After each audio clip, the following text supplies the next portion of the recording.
Hello friends, I'm Alexius Varro, guiding you through the art of Stoic living. Today we're diving into day 66 of our Stoic journey with the chapter titled, Don't Tell Yourself Stories. This lesson is packed with insights that will not only reshape how you communicate, but also how you perceive your own life experiences. Let's kick things off with a timeless piece of wisdom from Epictetus. He advises, in conversations, avoid frequently and inappropriately mentioning your affairs and misfortunes. Just as much as you enjoy recalling your experiences, others will find it equally unpleasant to hear about your misadventures.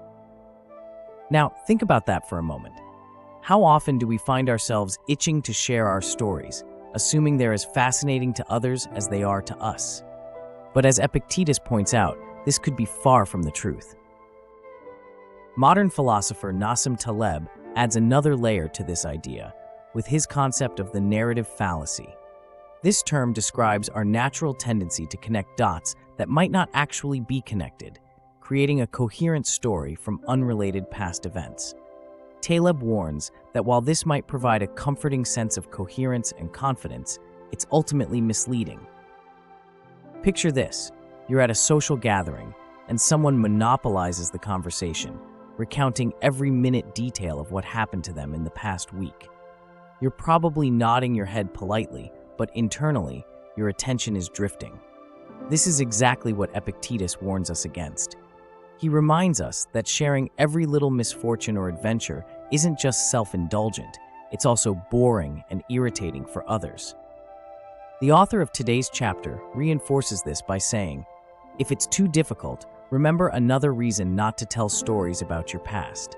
They are boring, irritating, and self-centered. It's easy to fall into the trap of thinking our past is the center of the universe, especially when it feels significant to us.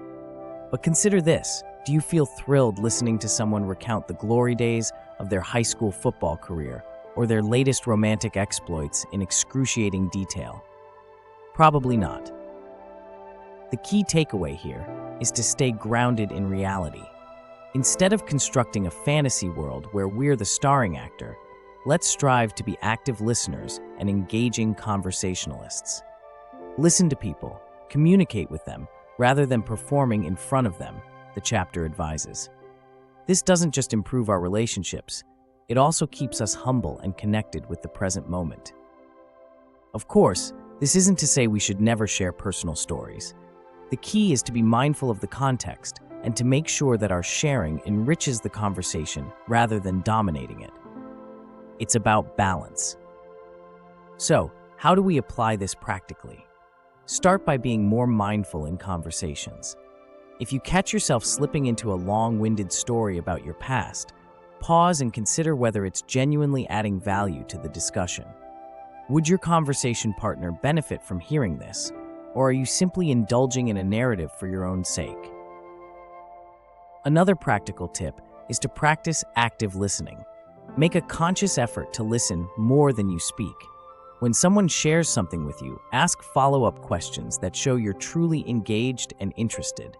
This shifts the focus from you to the person you're conversing with, making the interaction more balanced and enjoyable for both parties. As we navigate our daily lives, let's remember these lessons. By resisting the urge to weave every past event into a grand, self-centered narrative and focusing instead on genuine, reciprocal communication, we not only cultivate better relationships, but also embrace a more grounded and authentic way of living. Thank you for joining me on this exploration of Stoic wisdom. If you found value in today's lesson, don't forget to like, subscribe, and share your thoughts in the comments below. Let's continue to build resilience and inner calm together, one Stoic principle at a time. Until next time, stay balanced and be well.